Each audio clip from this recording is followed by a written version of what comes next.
அதிமுகவும் இல்லை, பாஜகவும் இல்லை என்ற நிலையில் தத்தளித்துக் கொண்டிருக்கிறார் பன்னீர்செல்வம். அரசியல் என்னும் நதியில் தத்தளிச்சிட்டு இருக்கார் முன்னாள் முதலமைச்சர் பன்னீர்செல்வம். என்ன காரணம்னு பார்த்தீங்கன்னா, சட்டசபை 2026 தேர்தல் வர இருக்கு. அதிமுக அணியில் அவருக்கு இடம் இல்லை என்று தெளிவாக தெரிந்துவிட்டது. பன்னீர்செல்வம் பாஜக சார்பில் நிற்பார் என்று கருதப்பட்ட வேளையில் சமீபத்தில் பார்த்தீங்கன்னா பிரதமர் மோடி தமிழகம் வந்திருந்தார். அதுக்கு சந்தித்து பேசுவதற்கு தனது பலத்தை காட்டுவதற்கு பன்னீர்செல்வம் விரும்பினார், செல்வாக்கை காட்டுவதற்கு விரும்பினார். ஆனால் அதற்கான வாய்ப்பு தரப்படவில்லை.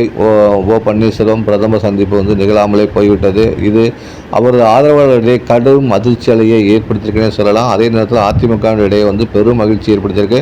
எங்களுடைய பொதுச்செயலாளர் எடப்பாடி பழனிசாமியையும் பிரதமர் மோடி சென்றிருக்கிறார். ஆனால் பன்னீர்செல்வத்தை சந்திக்கவில்லை. இதுவே எங்கள் மகிழ்ச்சிக்குரியது என்று அவர்கள் கொண்டாடி வருகிறார்கள். இந்த சூழ்நிலையில் பன்னீர்செல்வம் என்ன செய்ய போகிறார் என்ற கேள்வி எழுந்துள்ளது.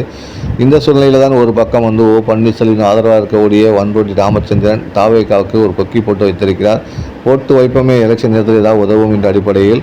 ஆனால் அதுவும் கலன் அளிக்குமா, கை கொடுமா என்பது தெரியவில்லை. ஏனெனில் விஜய் தனது கொள்கையில் உறுதியாக இருக்கிறார். தனித்து போட்டி என்பதில் தனியாக உறுதியாக இருக்கிறார். பன்னீர்செல்வத்தை சேர்த்துக் கொள்வாரா என்பது ஒரு $1 மில்லியன் கேள்வியாக இருக்கிறது. அதே நேரத்தில் அதிமுகவும் இல்லை, பாஜகவும் இல்லை, விஜயும் கைவிரித்தால் பன்னீர்செல்வம் என்ன செய்ய போகிறார் என்பதுதான் முக்கியமான விஷயம் பார்க்க முடியுது.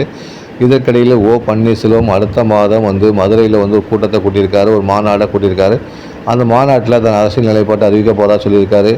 எந்த ஒரு விஷயமா இருந்தாலும் தேர்தலை சந்திக்கணும் ஒரு அமைப்பு வேணும். எனவே அந்த கூட்டத்தில் ஒரு கட்சியை அவர் உருவாக்கலாம் அல்லது அரசியலிருந்து ஓய்வு பெற போகலாம் என்ற ஒரு அறிவிப்பையும் அவர் வெளியிடலாம் என்று அரசியல் நோக்கர்கள் கருதுகிறார்கள்.